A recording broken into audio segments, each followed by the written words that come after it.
Queridos irmãos e irmãs, a gente vai aumentar um pouquinho o volume aqui.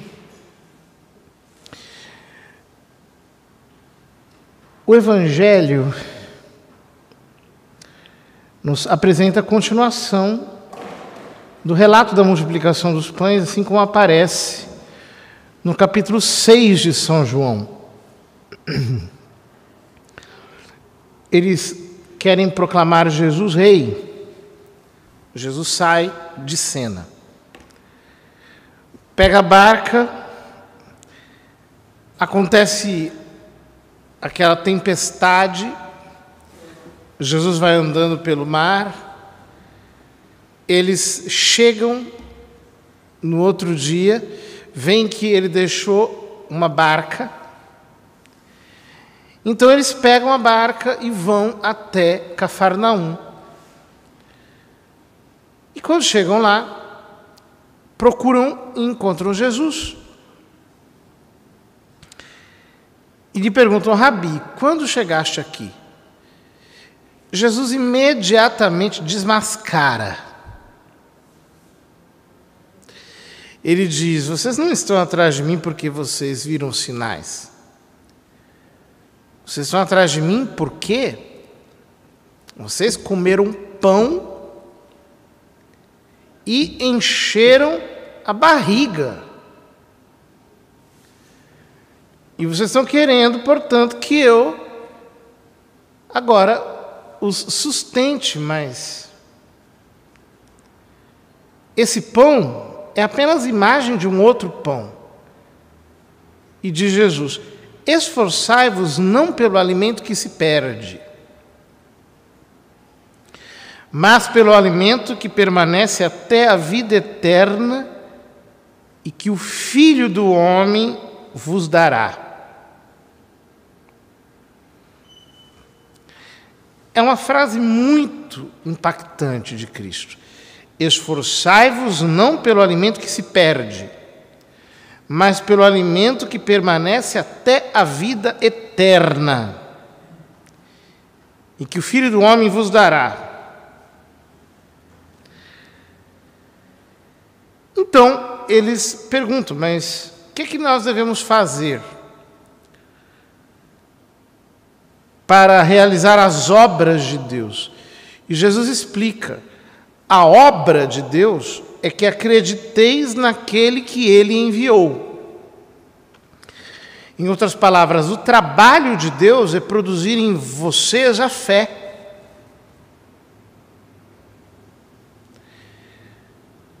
São Paulo diz que a fé vem pelo ouvir a palavra de Deus, ou seja, quando você escuta, não simplesmente ouve.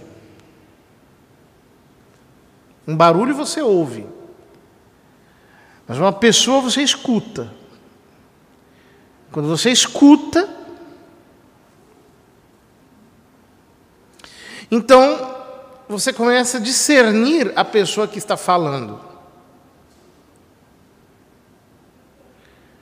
Do mesmo jeito acontece com a fé. Deus está produzindo a fé em nós, enquanto nós cremos. Eles perguntaram: que sinal realizas, porque os nossos pais comeram maná no deserto? Jesus diz: não foi Moisés que deu para eles o pão do céu, meu Pai é que vos dá o pão do céu. Então eles pedem: Senhor, dá-nos sempre desse pão. E Jesus diz: eu sou o pão. Eu sou o pão da vida. Quem vem em mim não terá mais fome. Quem crê em mim não terá mais sede. Notem, porém, que o elemento central na dinâmica de entender que Ele é o pão da vida é a obra de Deus, que consiste em que acrediteis naquele que Ele enviou. Ou seja, como é que nós nos alimentamos de Jesus? Como é que nós comemos Jesus? Como é que Ele para nós é o pão supersubstancial, como diz a versão grega do Pai Nosso, o pão nosso de cada dia, o pão nosso supersubstancial. Como é que ele se torna para nós alimento? Pela fé. É pela fé que nós o deglutimos, é pela fé que nós o digerimos, é pela fé que nós o assimilamos. Na homilia da manhã, eu expliquei isso mais detalhadamente. Digamos assim, a doutrina por trás disso. E eu mostrava que, no fundo, o modo de nós nos alimentarmos de Jesus é orando mentalmente. É fazendo todo dia oração mental. Todo católico, todo batizado, precisaria aprender diariamente a se dedicar à oração mental, para conhecer Deus, para se aprofundar no relacionamento com Deus. Mas a pergunta é, como é que se faz para orar mentalmente? De manhã eu dei apenas algumas pistas gerais, agora eu queria aprofundar um pouquinho nisso. Os autores medievais se aprofundaram nisso. Escreveram tratados e tratados e tratados só para ensinar as pessoas a meditarem as Sagradas Escrituras, para que elas conhecessem as Sagradas Escrituras e pudessem conhecer Deus, falando, por assim dizer, sob o texto sagrado. E os autores medievais falavam de 3 passos fundamentais na meditação. O primeiro é a leitura, o segundo é a meditação e o terceiro é a contemplação. A leitura é quando nós tomamos um versículo e, ao invés de lermos correndo, nós nos detemos sobre ele, pedindo a Deus que nos dê luz para compreendê-lo. E a coisa mais maravilhosa é que, quando nós fazemos isso, nós percebemos que a graça divina está nos explicando os textos da Escritura. Acontece que muitos de nós não têm cultura teológica suficiente para ler diretamente a Bíblia e usá-la como livro de oração. Confunde as coisas, não tem formação doutrinal básica. Por isso existem outros livros que, no fundo, são já o trabalho de entendimento das Escrituras como que mastigado. Há muitos livros. Por exemplo, A Imitação de Cristo. A Imitação de Maria é um outro clássico. Lindo.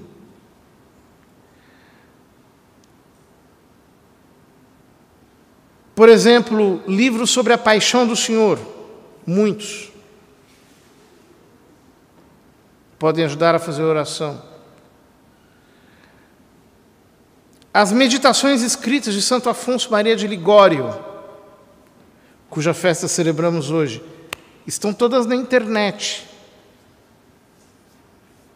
no site Rumo à Santidade. Uma meditação para cada dia do ano. Ali. São muito boas, especialmente para quem é leigo, porque são curtas e vão direto ao ponto, assim. Falar com Deus. Também está diariamente a meditação do dia na internet. Já traz o texto refletido, para você ler e ficar mais fácil a compreensão. Intimidade Divina, dos Carmelitas, muito bom. Ajuda muito a fazer oração.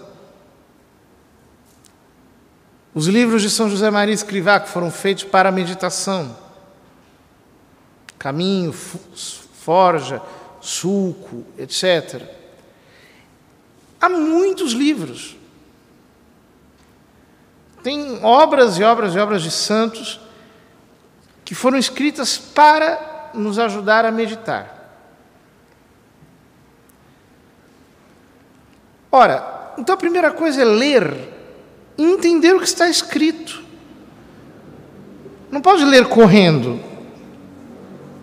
Ler e entender o que está escrito. Em segundo lugar, meditar. O que é meditar? Num sentido mais simples, é entender o sentido do que está escrito. E penetrar naquele sentido. E começar a conversar com Deus sobre o que está escrito ali. Então, por exemplo, esforçai-vos não pelo alimento que se perde, mas pelo alimento que permanece até a vida eterna e que o Filho do Homem vos dará.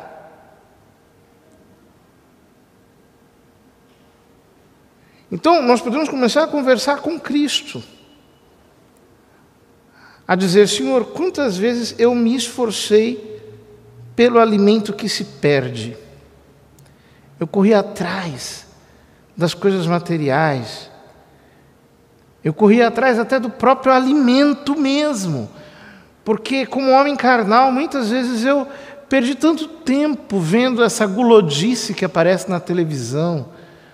Programas e programas, hoje em dia até de disputa para ver quem cozinha melhor, para ver quem é que faz o melhor prato. Quantas vezes eu me perdi pelo alimento que se perde? Me perdoa. Eu quero começar a batalhar por ti. Eu quero me alimentar de ti. Vejam, isso já é um começo de diálogo. Você já está meditando o que você leu. Meditando em diálogo com Deus.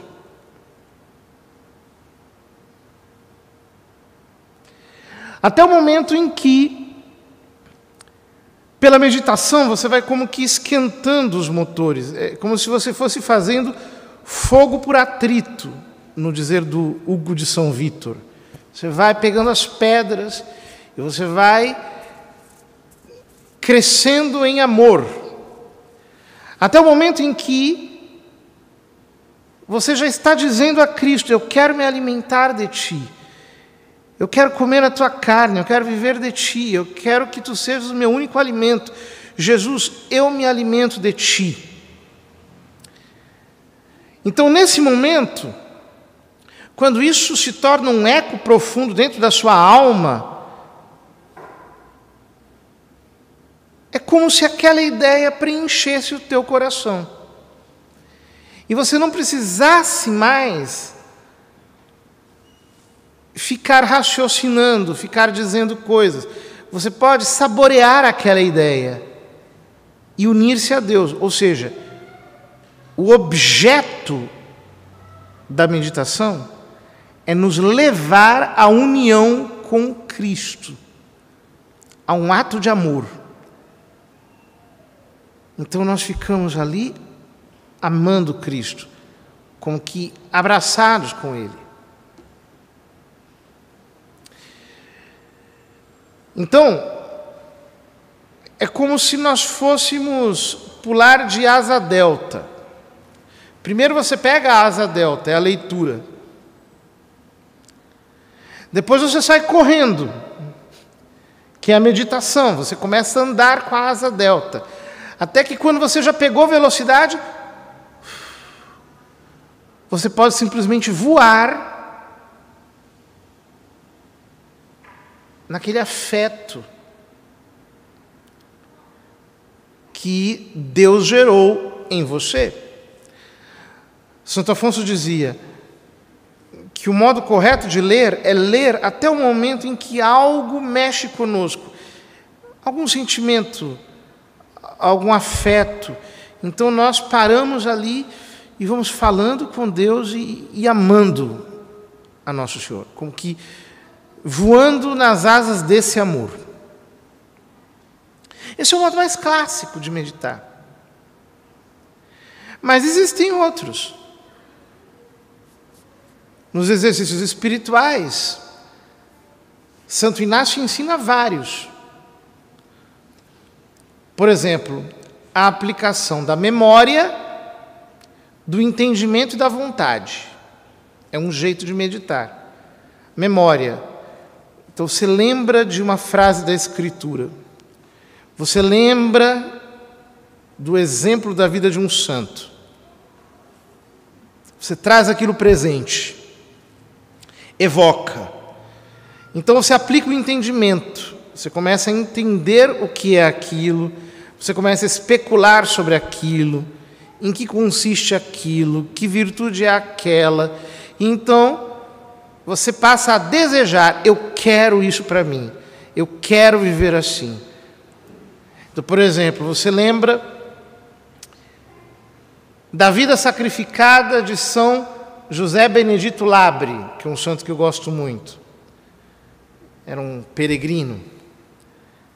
A vida sacrificada. Então você começa a colocar, depois de lembrar, você começa a colocar o entendimento. Que sacrifício era esse? Por que ele vivia assim? O que é o sacrifício? Por que é importante se sacrificar?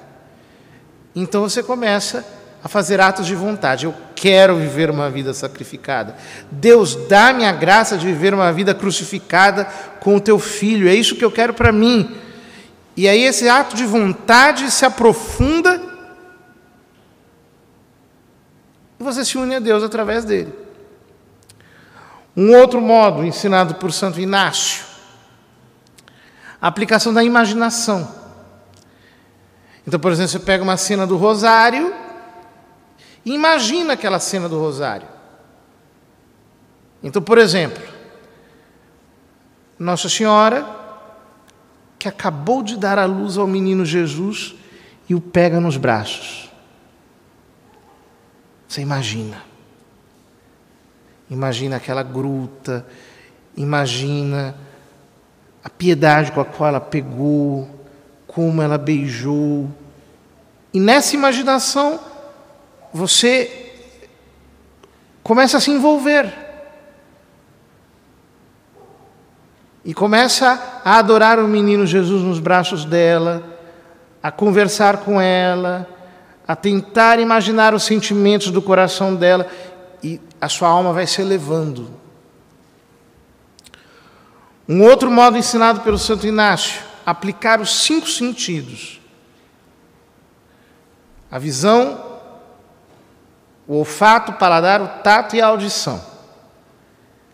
Em uma realidade qualquer. Por exemplo, vai meditar sobre o inferno. É importante. Vai que a gente vai parar lá. Então tem que meditar. Então, qual é o cheiro do inferno? Quais são os barulhos que se fazem no inferno? Os gritos, os rugidos, os choros. Qual é o cheiro de enxofre, de podre, etc. O tato, o calor, a dor que vem ali, as visões terríveis, os demônios, o desespero, etc. Você aplica os 5 sentidos, um por um. E aquilo produz um efeito em você. Outro modo de meditar, segundo Santo Inácio, é simplesmente considerar uma por uma as palavras de uma oração. Então, por exemplo, Pai Nosso. Pai.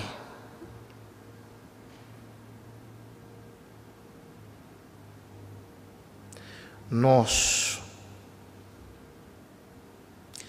E deixa o peso de cada uma dessas palavras entrar na sua alma,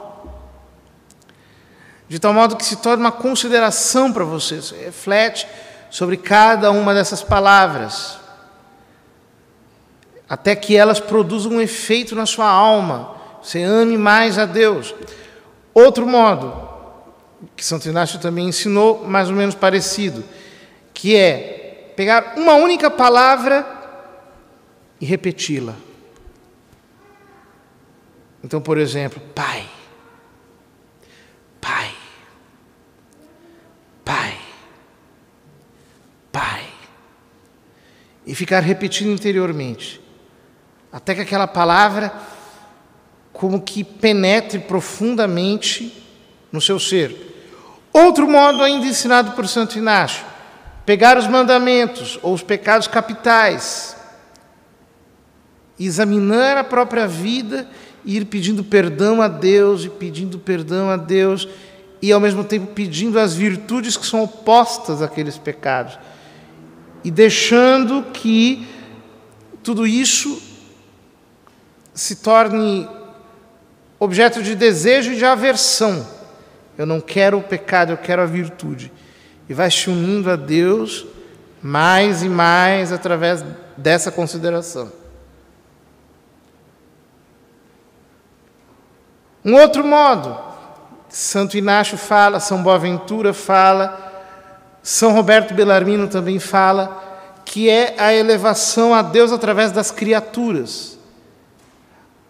Ao ver uma paisagem, uma bela forma, uma bela figura, deixar aquilo conduzir os sentimentos a Deus e adorá-lo, louvá-lo, bendizê-lo, ver a ordem que existe em tudo e remeter-se a essa ordem superior. Vejam quantos modos existem para que nós meditemos. Isso porque eu estou falando só de Santo Inácio. Não estou falando de São Sulpício, não estou falando de São Tomás, não estou falando de São Francisco de Sales e de outros muitos. A espiritualidade católica é de uma riqueza inesgotável. Nós precisamos aprender efetivamente a meditar e dedicar a isso um tempo generoso no nosso dia a dia. Santa Teresa dizia que pelo menos 15 minutos por dia.